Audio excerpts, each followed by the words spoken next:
Bonsoir, mesdames et messieurs. J'espère de tout cœur que vous allez bien. Le président en exercice de la CEDEAO, en même temps, président du Nigeria, la première puissance économique de l'Afrique. Oui. Nigeria qui exploite le pétrole et qui vend le pétrole.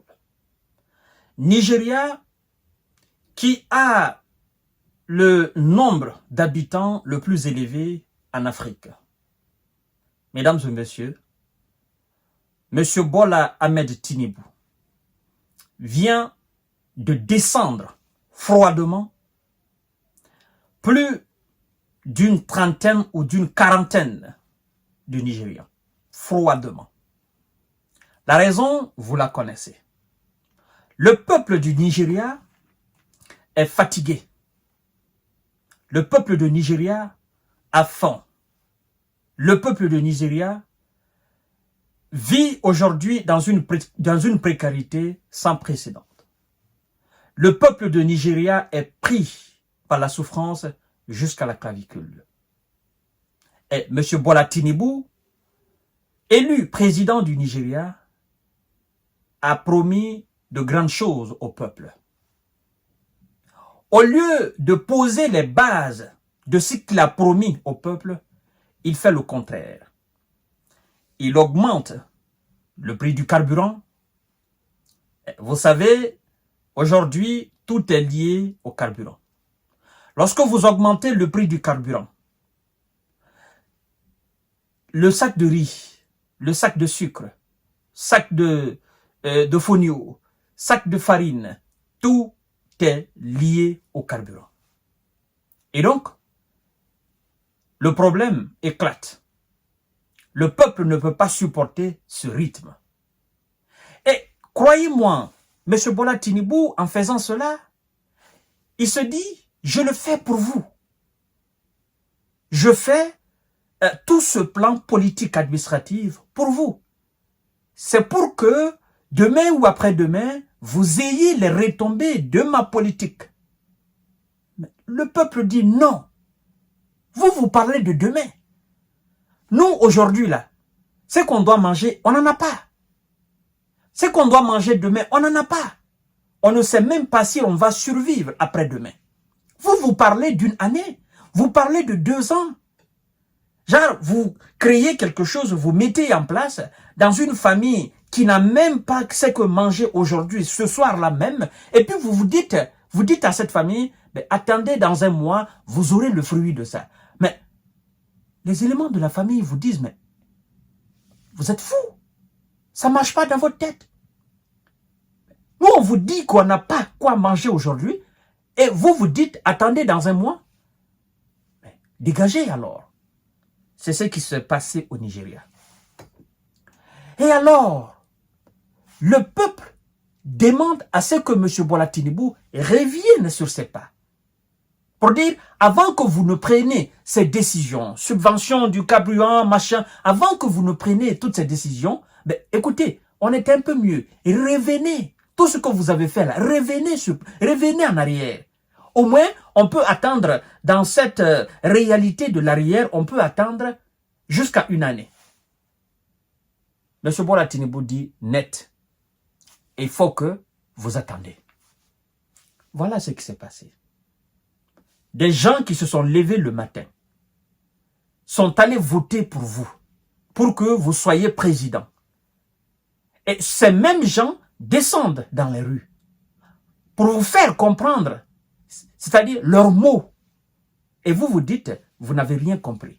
Alors, M. Bola Tinubu a envoyé la police, a envoyé la gendarmerie, a envoyé l'armée à aller descendre ses propres concitoyens. M. Bola Tinubu, aujourd'hui, ne méritait pas d'être à la tête du Nigeria. Bola Tinubu ne méritait pas d'être le président en exercice de la CEDEAO. D'ailleurs, par rapport aux crimes commis contre le peuple nigérian, l'organisation, la nébuleuse organisation CEDEAO n'a pas condamné les exactions contre le peuple nigérian. L'organisation ne l'a pas fait. L'ONU, je ne parle même pas encore d'ONU, l'Union africaine n'a pas condamné les exactions commises contre le peuple nigérian. Le peuple nigérian, je veux dire. Mesdames et messieurs, vous avez compris que nous sommes maintenant dirigés par des sanguinaires dans cette sous-région. Vous avez maintenant compris les raisons pour lesquelles les gens ne croyaient plus à ces organisations sous-régionales. Monsieur Bola Tinubu aujourd'hui, s'il y a encore des institutions fortes au Nigeria, Monsieur Bola Tinubu est aujourd'hui à destituer et traduire devant la justice nigériane. Bola Tinubu doit répondre de ses actes, comme Dadis Camara est aujourd'hui en train de répondre de ses actes en Guinée. Il n'y a aucune différence aujourd'hui entre Dadis Camara, qui est jugé et qui a écopé de 20 ans de prison, et M. Bola Tinubu, qui vient d'abattre des Nigériens froidement. Parce que Dadis a été condamné à cause de sa responsabilité de chef d'État. Parce qu'on a demandé la requalification, naturellement, de ce dossier-là. Et c'est pourquoi on a dit crime de guerre. Crime contre l'humanité. Alors, crime contre l'humanité, M. Dadis étant chef de l'État à l'époque, il a été condamné parce qu'il était le premier responsable de l'État et la justice s'est dit, M. Dadis Camara n'a absolument rien fait pour empêcher, premièrement. Deuxièmement, après alors les exactions contre le peuple de Guinée, M. Dadis Camara n'a pas démis de ses fonctions. C'est un responsable de l'État qui occupait alors de hautes fonctions à l'époque. Il n'y a pas eu de sanctions contre ces gens.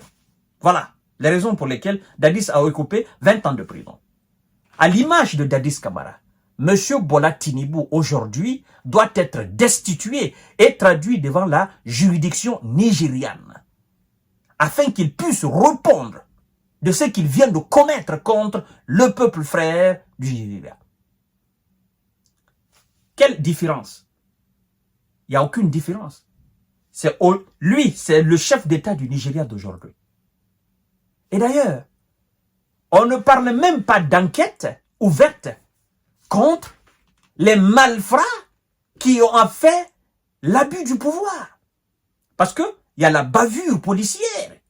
La gendarmerie, l'armée s'est mêlée dans la danse. Et on a envoyé des gens au repos éternel. Il n'y a pas d'enquête. L'ONU ne s'est même pas adressée à ces dossiers. Vous voyez, mesdames et messieurs, M. Bola Tinubu, il est rentré dans le cadre des chefs d'État criminels de l'Afrique. Alors, qu'est-ce qu'on doit faire, mesdames et messieurs?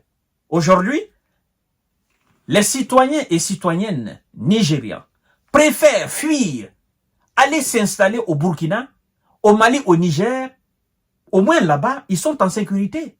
Là-bas, les manifestations ne sont pas réprimées dans le sang. Là-bas, Ibrahima Traoré est venu, il n'y a pas eu effusion de sang. Le général Abdourahmane Tiani est venu, il n'y a pas eu effusion de sang. Le colonel Assimi Goïta est venu, il n'y a pas eu effusion de sang. Monsieur Bola Tinubu a éliminé plus de Nigériens que c'est-à-dire que les trois chefs d'État de l'AES réunis. Je parle naturellement de son peuple, je ne parle pas des terreaux. Parce que, à ma connaissance, Assimi Goïta n'a pas éliminé de Maliens civils. Bola Tinubu a ordonné sa police, sa gendarmerie, son armée a fait usage de feu contre ses propres concitoyens. Mesdames et messieurs, est-ce que ce dernier mérite de rester à la tête de l'État? Est-ce que ce dernier mérite même qu'on parle de son nom au niveau de la CEDEAO? Il doit être vomi. Il doit être chassé de la CEDEAO. S'il y a encore une cour de justice au niveau de la CEDEAO, M. Bola Tinubu doit répondre de ses actes devant cette cour de la CEDEAO. Mais je sais quelque chose. Ils ne vont pas le faire. Vous savez pourquoi? Ils sont du même groupe sanguin. Ils sont dans la même bande de sorcellerie. C'est le même groupe. Donc, on ne peut pas le traduire là. Parce que, vous me traduisez, chez vous, il y en a eu. Qu'est-ce qu'on a fait contre vous? On n'a absolument rien fait. Restons dans notre secte N'est-ce pas? Restons dans notre secte et continuons comme ça, dans l'impunité. Et après, ce sont ces gens qui veulent nous parler de démocratie. Ce sont ces gens qui veulent nous parler de régime militaire, qui n'est pas bon pour les peuples, pendant qu'eux, ils font le pire. Mesdames et messieurs, j'ai honte. J'ai honte de penser que ce monsieur a été voté par le peuple nigérien. J'ai honte de penser que ce monsieur est le président en exercice de la CEDEAO. J'ai honte.